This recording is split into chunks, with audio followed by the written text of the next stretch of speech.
Well, hello there, Crisis fans. This is Radmul. Been a while since I've done a video update, so I thought I would drop by and fire up some recording for you folks.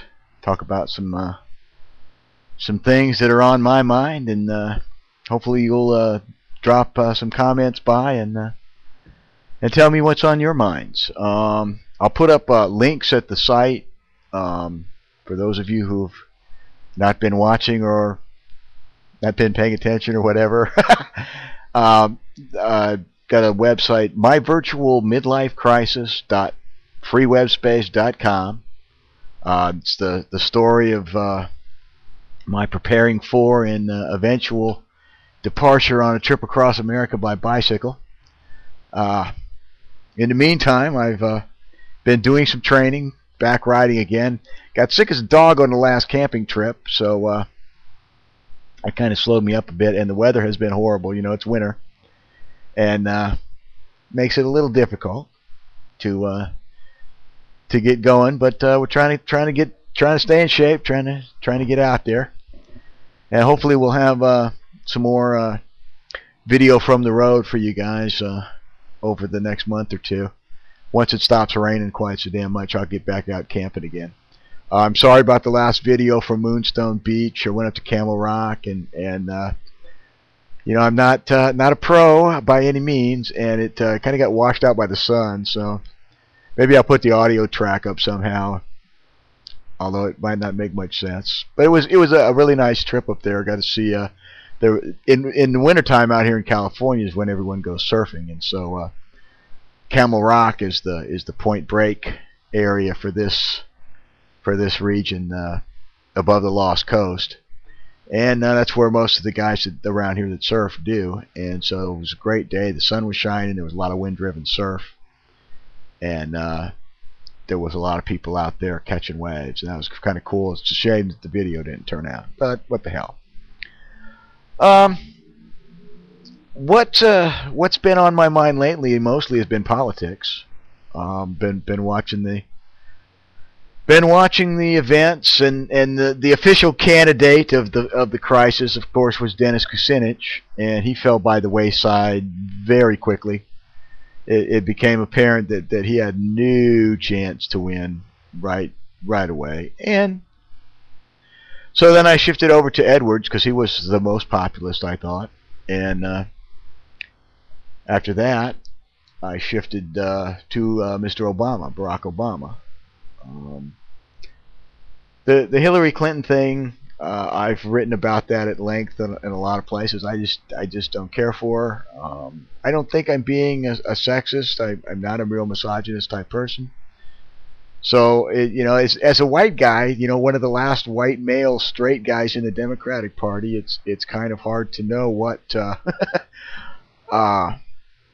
which prejudice you're buying into, you know, what you're more afraid of. It's been my thing that the media has been more afraid of being called racist than sexist.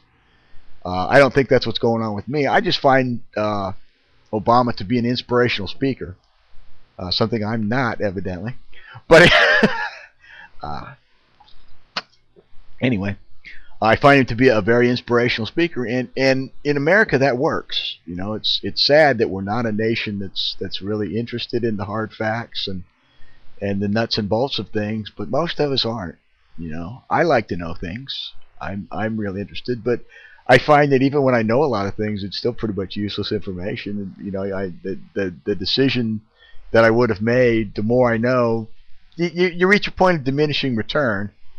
And although I have a lot of time to do this, most people don't. So you can't expect everyone to research everything and get into it. You know, most people are too busy trying to live their lives and get laid and have a good time and whatever they're into.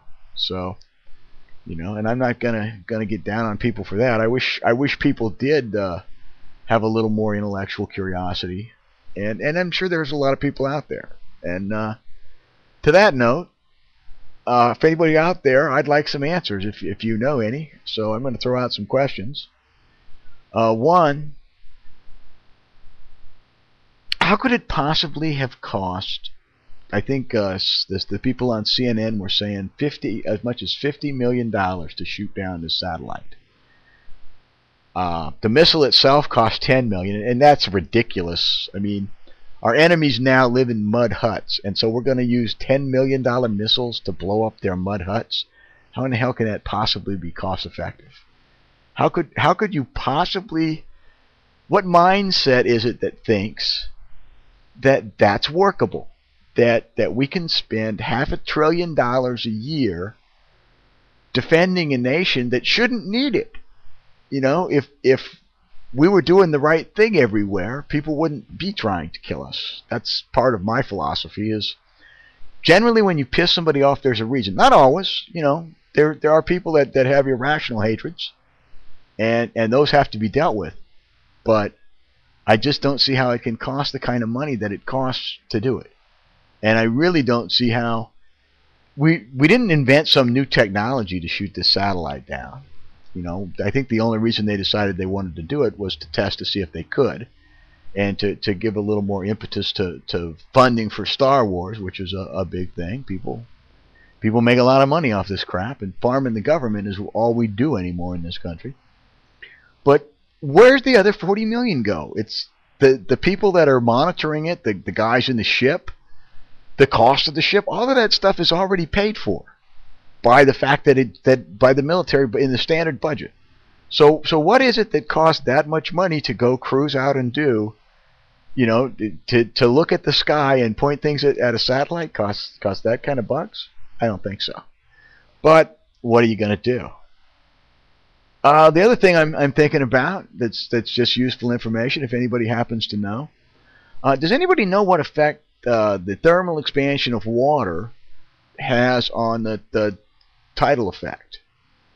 You know, does the density of water, is that going to affect how the tides flow when global warming continues? And if it does, is that going to have any effect on plate tectonics? Yeah, the reason that come up, there's been a lot of earthquakes on the news lately. One was just outside of Elko, which just, you know, we could feel it this morning, but almost like, yeah, barely. So that, you know, that kind of came to mind, and I was just sitting around thinking about that. Oh,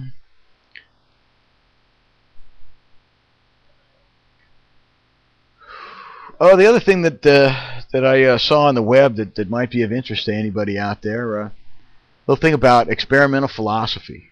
You know, that's kind of what I'm delving into. I'm sort of becoming an armchair philosopher, and there was a quote that the dude who's put this up was a guy, Joshua Noby. He's a professor, I think, at University of North Carolina. I'm going to put our links up to on the site for him.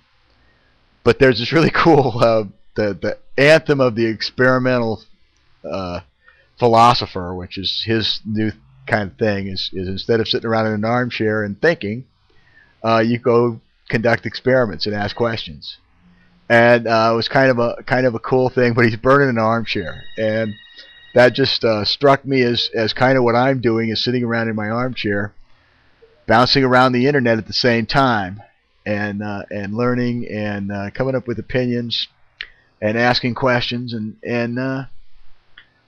so I'll share that with you folks. I'll put it up on the site. The videos here on YouTube, you can probably Nobe is Knobe. You probably just put that in the search and find the video if you don't want to go to the website. But that's going to wrap things up here. It's been interesting. Hope you enjoyed the ramble. Once again, this is Radmul from myvirtualmidlifecrisis.freewebspace.com.